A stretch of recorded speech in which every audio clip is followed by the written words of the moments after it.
Halo saudara-saudariku yang terkasih. Dalam sebuah khotbah tentang akhir zaman, Yesus mengisahkan bahwa setelah melewati siksaan-siksaan, matahari akan menjadi gelap, bulan tidak bercahaya, dan bintang-bintang berjatuhan dari langit. Kalau kita dengar ini secara harafiah, pasti sangat mengerikan. Dan siapa yang mau mengalami situasi seperti itu? Saya yakin kita semua tidak mau untuk mengalami situasi yang mencekam, yang berat, dan mungkin yang menakutkan. Dan peristiwa-peristiwa ini kita sering dengar. Semasa saya misalnya ketika kelas 5 SD kalau tidak salah, tahun 1999, ada kisah, ada cerita, ada gosip tentang namanya kiamat. Bulan 9, tanggal 9, tahun 1999, jam 9. Dan semua orang ketakutan, waspada, dan ya pokoknya hidup di dalam ketidakpastian, hidup di dalam ketakutan. Begitu juga dengan tahun 2000, tanggal 1, nanti masuk tahun 2000, akan ada kegelapan. Maka orang lalu mulai beli lilin, beli minyak tanah, masih di kampung waktu itu pakai pelita. Beli minyak tanah persediaan karena nanti akan ada kegelapan, sehingga persediaan lilin dan minyak tanah untuk pelita itu cukup. Dan tahun 2012 kita dihadirkan dengan kisah film 2012 tentang kiamat itu sendiri. Saudara-saudariku yang terkasih, di bagian awal Injil dikatakan demikian, tetapi di bagian akhir dikatakan tidak ada yang tahu, malaikat pun tidak tahu, anak manusia pun tidak. Hanya Bapa yang mengetahui semuanya itu.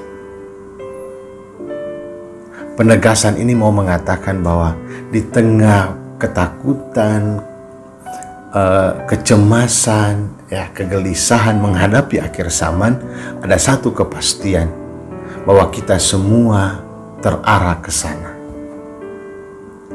Asal dan tujuan hidup manusia adalah bersatu dengan Kristus, bersatu dengan Allah Bapa. Maka keyakinan inilah yang membuat kita pun percaya bahwa akan ada kebangkitan. Dalam bacaan pertama, bacaan kedua menegaskan tentang makna kebangkitan itu sendiri. Bacaan kedua dengan tegas dikatakan Yesus berkorban satu kali untuk menyelamatkan umat manusia. Ia akan naik, duduk di sebelah kanan Allah Bapa, dan menunggu dan siap menerima kita semua yang akan kembali ke sana, kepada sang asal dan tujuan hidup manusia. Di bacaan pertama juga ditegaskan bahwa ketika kita keluar, malaikat-malaikat akan melindungi, menghantar kita untuk sampai kepada tujuan tadi.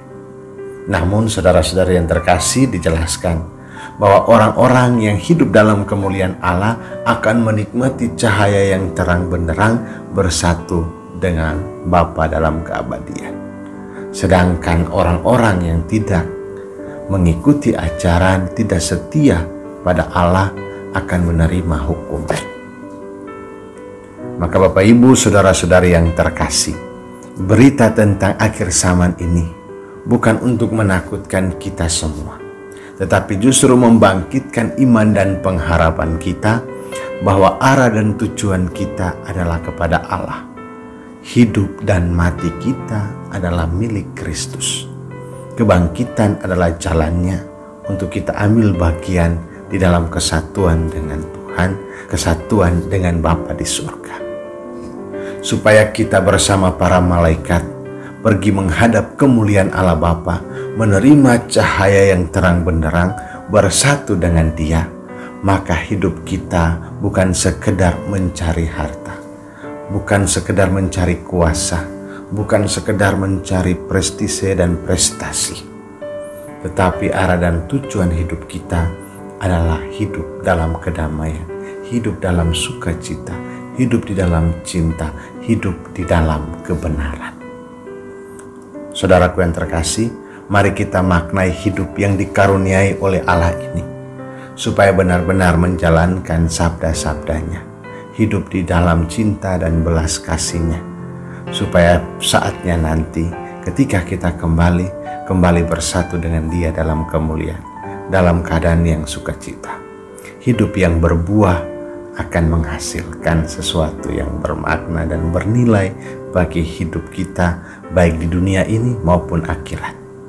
Maka jangan bertanya, oh saya hidup baik tapi kok enggak sesukses yang lain. Dia hidupnya amburadul, hidupnya jahat, tetapi kok sukses. Jangan membandingkan hidup kita dengan orang lain, tergantung pada apa yang kita dapat, apa yang kita raih. Tetapi mari kita gantungkan hidup kita dengan apa yang sedang kita usahakan untuk setia pada jalan Tuhan. Semoga hari Minggu ini kita semua diberkati, berjaga-jaga dan siap sedia selalu, supaya pada saatnya nanti kita ikut ambil bagian dalam cahaya sukacita yang dijanjikan Tuhan. Tuhan memberkati, Bapa dan Putra dan Roh Kudus. Amin.